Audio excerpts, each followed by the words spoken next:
and this happened when I was in graduate school. I had a lot of bad habits. I smoked like a pack of cigarettes a day, and I drank a lot. I came from this little town in northern Alberta, and like many little towns, especially in northern Canada, the alcohol overuse is de rigueur, and so I noticed when I was in my early 20s that the only time I really regretted what I had done was when I was drinking. Now, it was also interfering with me writing because I couldn't concentrate well enough if I was hungover, but I also couldn't really I couldn't tolerate the emotional strain of what I was writing about when I was hungover. It was I couldn't handle being on the edge because I had destabilized my nervous system. In any case, I stopped drinking. And the reason for that was, I decided I didn't want to be ashamed of what I was doing anymore. I thought, maybe I could not do things that were shameful and then see what my life was like. So that was sort of on the negative end, the constraint end.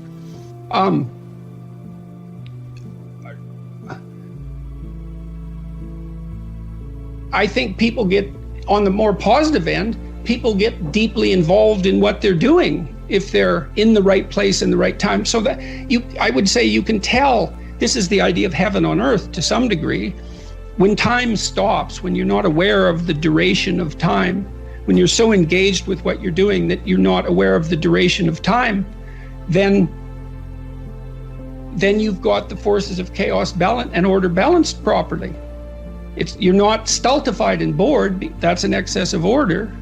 Everything's too predictable. You're not overwhelmed. You're dealing with, you're playing tennis at the peak of your game. That's partly what people experience when they're great athletes, when they play. The zone, yeah. And they're always stretching themselves to their limit. You can tell that if you watch a gymnast, for example, who has a brilliant performance. They've stretched themselves beyond their domain of competence during the performance. And that's what makes everybody leap to their feet. That's the incarnation given embodiment right there in front of you for some moments. And everyone cheers that on. Well, it requires even to some degree some good fortune to maintain. I certainly haven't been able to do that while I was ill.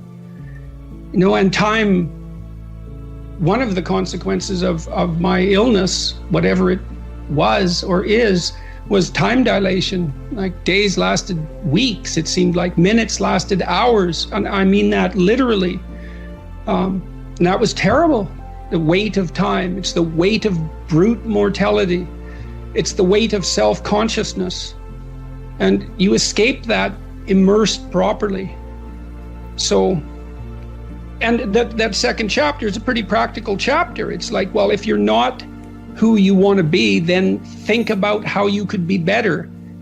Take a chance, aim at that, work at it, and see what happens. So that's a disciplinary routine, I would say. Yeah, and it takes you out of your current order. I think that's also, it's a perfect segue to chapter 3, which is do not hide unwanted things in the fog, which seems to me we live in a constant state of distraction now. You've mentioned Twitter a couple of times. It's like, is Twitter bringing any of us happiness, or is it keeping us all in a constant state of fog? The overload and the endless obsession with politics, that all seems like a fog to me. I do my August off the grid, and I do that. Yeah. I do that to get out of the fog. Distraction is definitely fog, and you'll distract yourself. I think you distract yourself mostly when your conscience is bothering you, because you don't want to face what it is in your life that is uncomfortable. That chapter is again quite practical. It's a reminder to pay attention often to negative emotion, resentment and that sort of thing, because it can tell you, well, resentment is very useful. Maybe your partner is talking to someone and they're a little bit more animated than you'd like, and you get jealous, and that jealousy is associated with a whole set of insecurities. Or maybe they're flirting and they shouldn't be.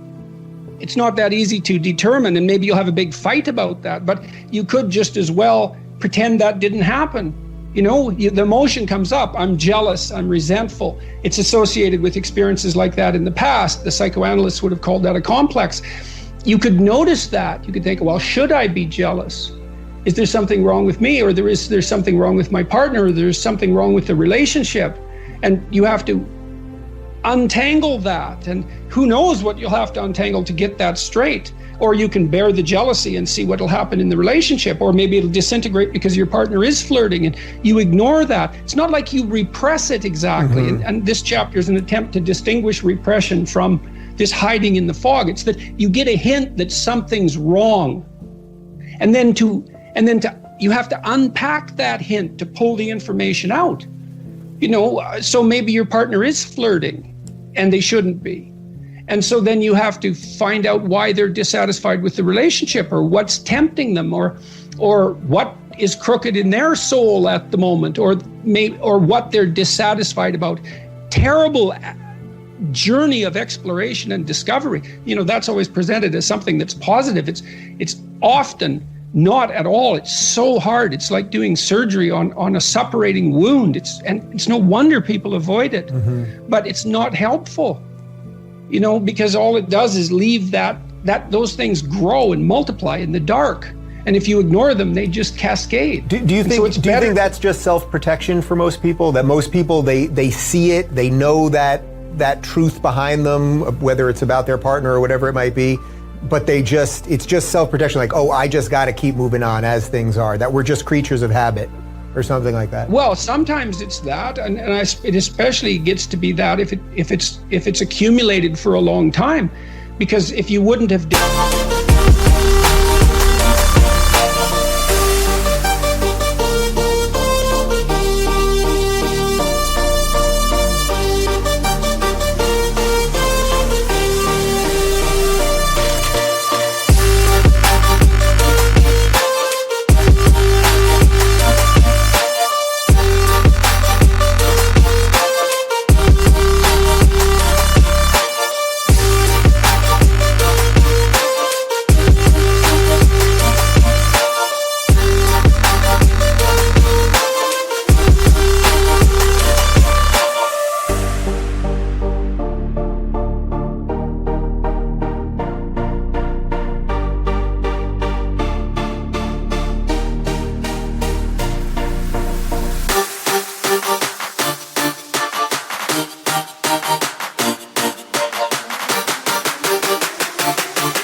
if you wouldn't deal with it when it was a kitten, you're not going to deal with it when it's a full-grown lion. Yeah. And so, but I think mostly it's something else I return to in the book is it's deceit, resentment, and arrogance. I already know what I need to know. That's arrogance. Deceit is I don't have to pay attention to that. And resentment is, well, things can go to hell and so can he or she. And that's a pretty dark triad. And you don't want the spirit that embodies that to take over your life. That's for sure. People are often resentful if they see that responsibility has been abdicated. Why isn't that person doing their job? It's like, well, hey man, step in at your workplace, in your family. And you think, well, I shouldn't have to do that extra work. Well, you shouldn't be a slave. You shouldn't allow yourself to be tyrannized. But if something bugs you because a responsibility is going unfulfilled, there's a great opportunity for you. And this is something I don't think we teach young people well. And one of the things, you may remember this, that was so striking about the tour was that I made a case fairly consistently that most people find the meaning that sustains them through the vicissitudes of life, not in happiness, but in responsibility. And that would bring everyone to a halt. It would always make the whole theater silent. It's like, oh, I never thought of that connection. Because maybe you want to avoid responsibility, and you can understand why.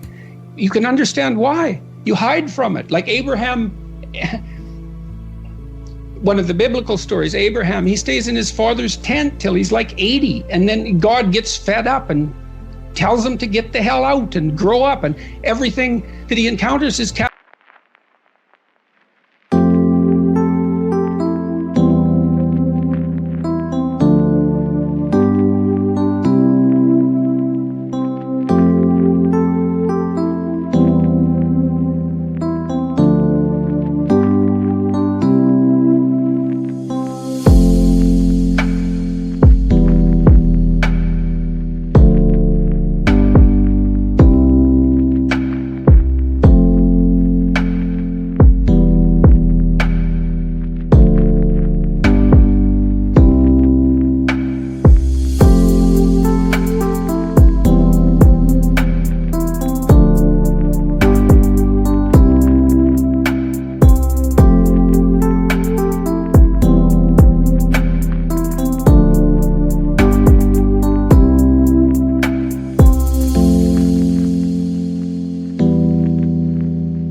catastrophic. He encounters tyranny.